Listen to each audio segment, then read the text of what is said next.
All right, so here we are with the Golden Era project, about 6 months since it finished up at the end of last year. Now we've been driving this car, we've been to a couple different tracks to it, we've been really tuning it, we've been really sorting through it, and no project car is really done until you actually drive the car. Now we have Alex here, he's our new design engineer. He's been working with me to really develop some of the new bespoke elements on this car and really fine tune what we had this idea for this car to be in the first place. But first, for those who haven't watched, let's bring you up to speed on what this Mercedes 190 actually is.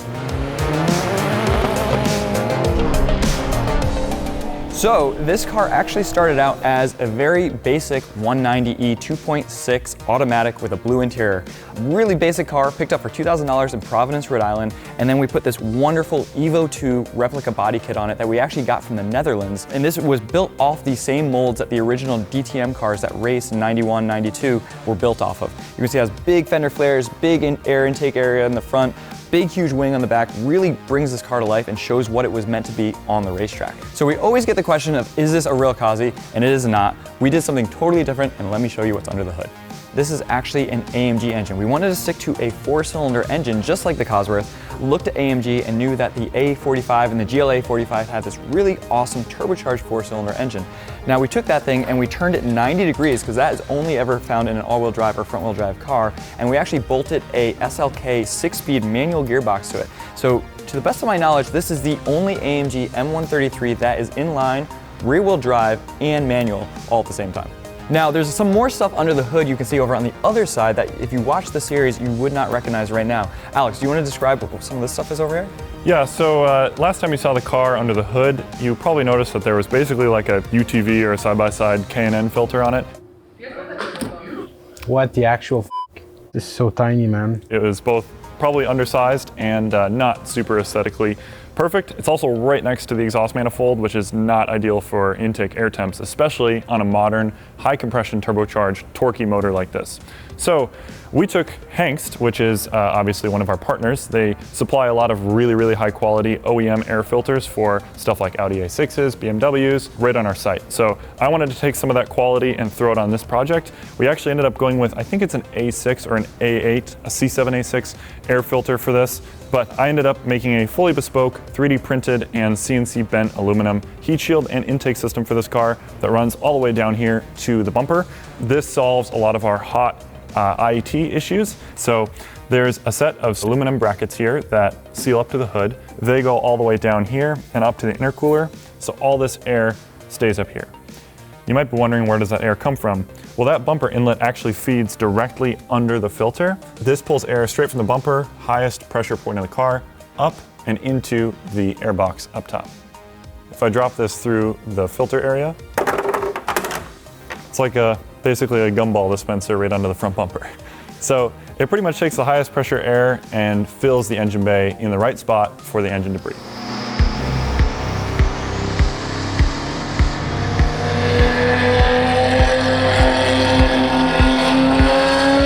After our first track day with the car, we noticed that the vinyl wasn't doing so hot. AMG actually made a really, really nice heat shield there from the factory, so clearly it gets really hot. So we went about making a CNC bent 5052 aluminum heat shield for the car. It butts right up against this firewall with gold foil, and we haven't had any issues since. Yeah, so with that, we should probably get into the smoke that you might have seen in one of the prior episodes. You want to explain the remedy for that? Yeah, so obviously when we were building this car late last year, we were rushing through things a little bit, and one of the things we neglected to realize was that the vacuum pump, what we thought was an exhaust port on the vacuum pump, was actually the air intake on the vacuum pump where it was pulling air in. And we had just put a little filter on that to make sure that no bad particles or particulate went into the engine. And so what happened was the vacuum pump was pulling a whole bunch of air into the engine, over-pressurizing the crankcase, and obviously that oil had to go somewhere, went upwards by the rings, by all the parts of the engine, and then out the exhaust system and burned on the way out. So now we have a nice little rubber cap right here over that, not allowing any air to go in there, creating the proper amount of vacuum, and the oil issue went away. So our catch can has been working appropriately. We did add an extra little catch can. This was a Watkins Glen track mod over here, just because every fast car has that. Yeah, when you really load the thing up, for a long time and get it up to the RPM, you get a little bit of extra stuff, let's call it, coming out of the engine. A lot of progress has been made by driving the car and really starting to understand it. Now, Alex, do you want to get it up in the air and kind of take a look at underneath what we've done? Yeah, let's get everyone up to speed with what we've done for the suspension, drivetrain, and everything in between.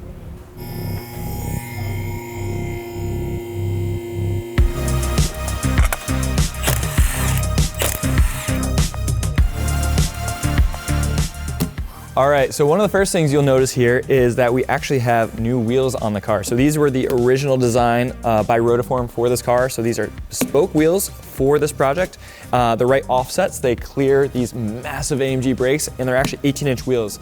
So there's not a lot of room for error in there. And I can tell you, it's cool to see a tire that's actually been used. You can see the heat it's put in this thing. You Look can see inside. all the garb on it. So it's really showing that this project car is actually being driven. So we have a whole bunch of W204, which is basically a 2008 to 2013 Mercedes C-Class suspension here. This is W204 coilover. This is W204 C63 front brakes, and all of the floating rotor, all of that. This is basically stock setup here. Really massive upgrade for a 2,400 pound car like this right here. One of the things we've added post is this suspension limiter here. So you'll see this in off-road vehicles a lot, but what we're having is, because the suspension is not designed for this car, there's a little bit more droop than we wanted. And we noticed that at Watkins Glen, when we were coming over the curbs, the wheels were dropping out a little further than we wanted. So we added this suspension limiter, and that just allows the wheels to stay up in place so they don't drop all the way down. It just makes the car handle a little bit better. Now, in addition to that, we changed some stuff on the steering rack. So obviously, if you watch the series, we used a BMW E46 steering rack. We made our own little cross-member subframe to hold that steering rack. So what we did is we added some additional holes, and we actually moved the entire steering rack back a little bit, which made for a significant amount of bump steer correction, because we really didn't know where the ride height was, and so you're kind of always chasing the what I would call perfect geometry whenever you're developing suspension like this. And now we have it into a place where we're really happy with it. The car handles the way we want it to, and we can hold the alignment the way we want to. Now, let's go under this thing and look at what we did there. And I'm also going to talk about the infamous ball joint that everyone wants to know all the details about once we get the car up in the air. So underneath the car, we were talking about all of the W204 stuff, but to convert it to 190, we actually had to use this special ball joint right here. This is a 190 control arm. We pressed out the standard ball joint and used this ball joint, which is available in SVero. It is actually from a GL or an ML, so basically a big Mercedes SUV. Now, in addition to the main joint right here, we actually had to do some changes over on the tie rod end. If I remember correctly, this is a C63 outer tie rod end. Which obviously matches up to this upright 100%. But to get the length correct here to hit the E46 steering rack, we needed to use an E90 inner tie rod, and then we have a BMW E46 steering rack. So there's basically three pieces of different cars across the front of the steering system to make it work.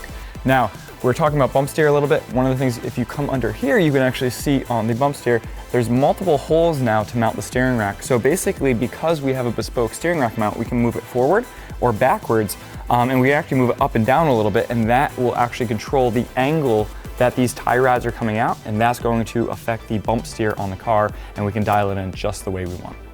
So as far as connecting the steering rack to the steering wheel, we have a collapsible BMW column from an E82. And that's a nice aluminum unit, also sold through SVero, that allows it to collapse if there is ever a collision in the front, so the steering wheel doesn't get pushed into the driver. In addition to that, we do not have power steering on it. The E46 M3 steering rack is a powered rack, but we are not powering it. We have it bypassed. And that really brings back the feel of DTM. You have to use all the muscles to drive this car. Honestly, at Watkins Glen, for the first time I drove it on the big track, about 10 minutes into a session, I was just like, all right, I'm good with this car. My arms are tired. I just want to park it and look at it because it's so beautiful to look at. So definitely really brings back and makes me respect the people who raced these cars back in the day, because it is a lot of work to drive a car on a racetrack without power steering. So this may be something you recognize from the build series itself, but this is a underbelly pan from Hedgehog Motorsport. It actually is with this carbon fiber splitter on the car as well. Both of them are from Hedgehog. Really cool components. We had to do some slight modification because our car is not a standard 190E. Those modifications included spacers in the back here, a small little section here for our steering rack, which normally wouldn't be in this car. And then on the splitter, we really wanted to have a super low front look. And so to make this splitter set a little bit lower and add a little bit of reinforcement to the bumper, we actually used this laminate plywood right here to give it about a 20mm spacer down. A lot of people don't think plywood belongs on race cars, but I will argue with you all day long on that. NSX GT3 race car from factory Honda has a plywood splitter on it. All British touring cars have plywood splitters on it. Plywood is a fantastic building material, and honestly, it is very valued on cars like this. Let's shift gears real quick and let's turn this over to Alex so he can talk about all things transmission and the transmission mount that he designed on this car. So these are the old transmission and exhaust mounts. Now, they might not look great, but that's because they've survived a couple track days. And honestly, considering how resilient these are and how simple they are, I would say they work pretty well. One of the things that Nate has constantly mentioned after driving this car is how raw the vibrations are in the car. This thing, man, vibrates the out of a lifetime. It's just ridiculous. My task here was to rectify some of that vibration and make a durable mount that uses inexpensive and replaceable parts to deaden some of that vibration. Now, it's still hard mounted at the front. We're gonna have to do something about that. But for the meantime, this is the new transmission mount. So what we did was add a couple PowerFlex bushings. They're actually from a Volvo control arm PowerFlex kit that we sell at fcphero.com. And I integrated those into this CNC bent A36 steel mount. Not only does it suspend the transmission, but it also reuses the factory transmission mount studs, which are right in the floor instead of these empty holes here. And then the exhaust actually bolts to the bracket on the transmission, which is then isolated to the chassis. So all of the exhaust vibrations and the transmission vibrations are canceled out, or at least mitigated, with these PowerFlex bushings. Right above our transmission mount is our carbon fiber drive shaft with a CV axle at one end and a 1350 yoke at the other end, which is pretty sweet. This thing has been great. It's held up to the heat. It actually doesn't add any other vibrations to the car, which is nice because it's perfectly balanced. And that brings us to our very different 190E differential. All right, so here we are in the back of the 190E. If you watched the episode, you probably saw me grinding for like days on this differential to try to get the OS Geiken spool to fit inside there. Obviously, this thing had a open diff, which had lots of room, and then as soon as we put a proper clutch style LSD in it, it didn't fit, and we had to get the grinder out, start sectioning off the case, sectioning off the bearing area, make sure we could fit it in there. A little concerning, obviously, considering we're putting almost 400 horsepower through this old 190E diff that really wasn't intended for that much power, but I'm happy to say that the diff has held up well. No matter how many launches and how many wheel spins and how many slides we've done with it, the diff has held up well. And it's still very much LSDing, as you can see here. Both wheels are locked together, which really adds to the driving experience in this car, giving you that visceral oversteer, just really catching the car and driving it properly. So in addition to the differential, we wanted to lock down the rear a little bit more, and so we added the addition of a CLK 55 AMG rear anti-roll bar. Now this came from Danny, our Mercedes expert, realized that the anti-roll bar would fit this car due to the suspension architecture between the two cars being very similar. This is a much bigger diameter, much more stiff anti-roll bar, and it really stops the swaying in the rear end, which makes the car significantly handle better and do exactly what we want it to do as a touring car out on the racetrack. Now, in addition, we have the ground control adjustable arms here. If you watch the series, you would know all these adjustable arms allow us to adjust toe, camber, all of the different things in the rear suspension, really get this rear suspension, this rear tire working the best we possibly can.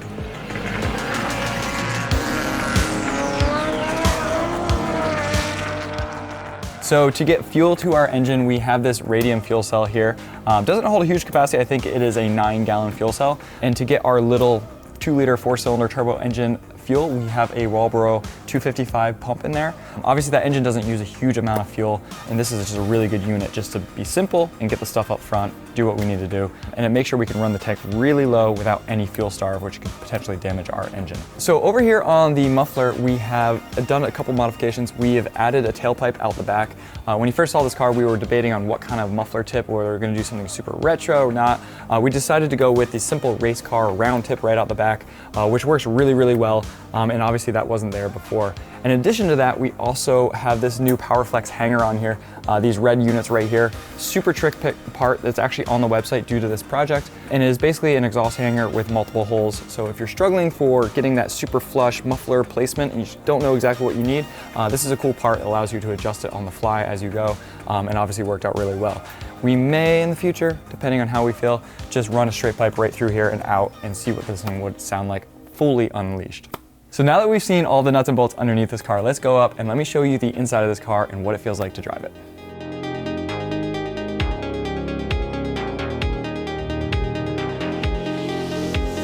So here we are on the top side of Golden Era. First thing I'm going to show you is looking at this cage. This is a cage from Custom Cages in the UK. It was fit by JPC Fabrication in Pennsylvania, fully TIG welded together, slightly modified to make it fit the car just the way we wanted it to, but really trick cage. Obviously keeps the occupants nice and safe, and we painted the entire interior of the car white, which really harks back to that proper touring car looks. Now, talking about the controls on the car a little bit, obviously we have a long steering shaft. We've moved the driver's seat as far back as possible. No power steering, so this is directly connected right to that E46 steering rack and the front wheels. And then in addition to that, we actually have a fully mechanical pedal set. So this is a tilt and pedal set, allowing us to basically have full control of the brake and the clutch with no brake booster, nothing of that nature. And we have full front to rear bias control, which came in really trick for us when we were trying to figure out how to fit these C63 front brakes and balance them out front to rear on a car that these brakes weren't originally intended to be on.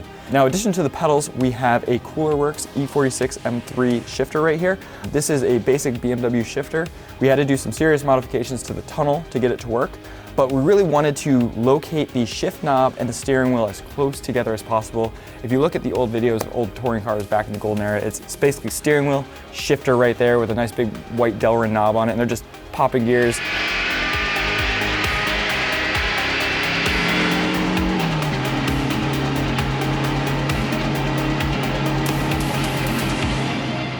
We really wanted to mimic that feel inside this car, so you get that real visceral and real mechanical feel. I think I described it as feeling like you're reaching into the gearbox. It is a really mechanical feel. Now, one of my favorite bits of the interior of this car is these seats from Sparco right here.